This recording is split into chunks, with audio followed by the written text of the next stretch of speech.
I really didn't think I was prepared to go see Twilight Breaking Dawn Part 2. But I found this.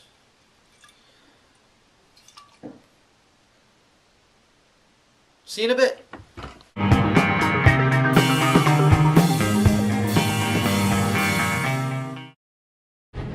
had a bad habit of underestimating you. Every obstacle you faced.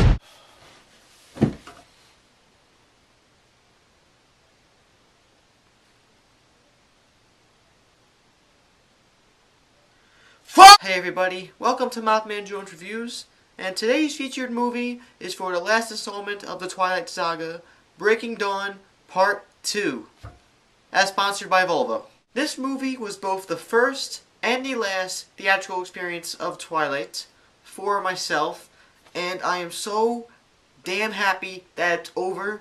But let's get into the actual review. Well, I'm not the biggest expert on the Twilight series, but from what I can gather from the plot, the first one was basically about Edward and Bella getting married, going on their honeymoon, having extremely rough, weird, awkward sex, and then having a baby. But in the process, Bella became a vampire and immortal.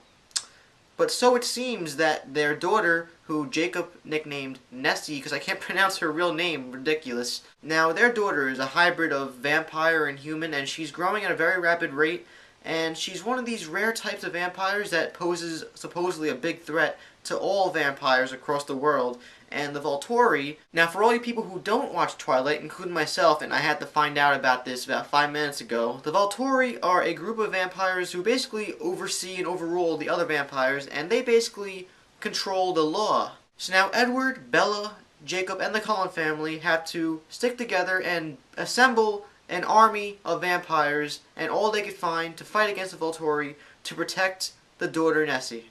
Where do I begin? First off, the dialogue and the screenwriting for this movie were absolutely abysmal. But that's obvious, because the dialogue in this movie is just downright cringeworthy, and it's so on the nose and just so unrealistic. But you know what? People don't go see Twilight for the coherence. They go see it for the love story and for hot, attractive people? Right? Going to the acting, it's Twilight acting. It's terrible. But it's not like I don't blame the actors, because there's a lot of good actors in this movie. It's just that it's Twilight. I love you.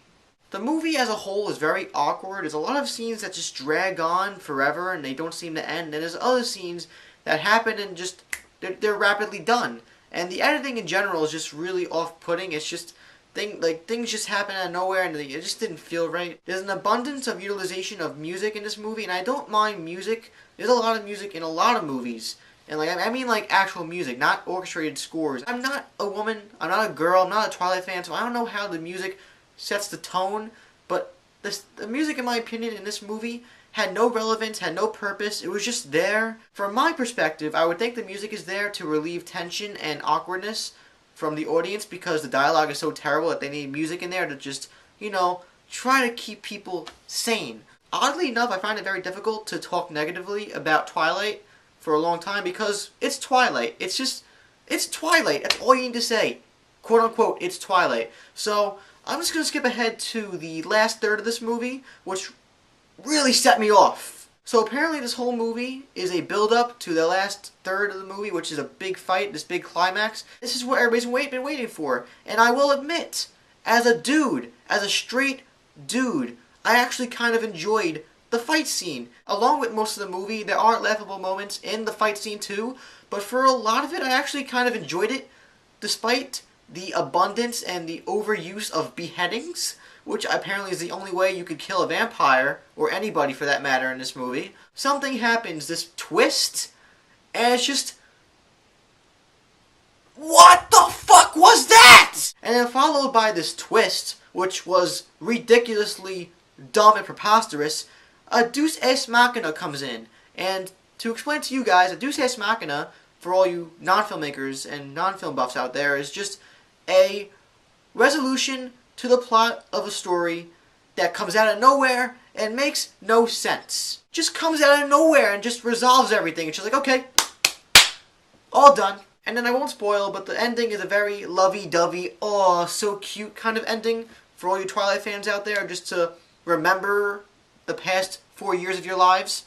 And it's just like, I need some vodka in my body right now. I do. I don't care that you enjoy Twilight. I really don't care. Good for you. You found something that escapes you from the reality of life. It's an alleviation. I understand that. And coming from somebody who really despises Twilight, I can understand why people like Twilight as a whole, because it's an escapism.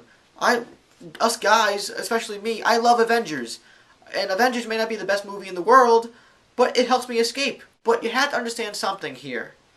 The Twilight movies, including this one, are not good movies. They are not legitimately good movies. They are terrible. If you think that these films are legitimately good cinematic movies that will be remembered for decades upon millennia of time, you're out of your cracked out mind.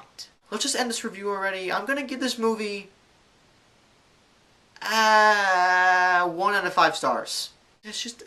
Okay, I'm starting. Before I make myself look like a fool, if you saw Breaking Dawn Part 2, let me know what you thought about it in the comments down below. Please tell me if you liked it or disliked it. Please also like this video if you enjoyed this review. Also subscribe and check out my Facebook and Twitter accounts on my channel itself. I'm John from MaffmanJones Reviews. Thank God this era is over. All long 4 years of it. I'm gonna go drink my vodka. See you next time.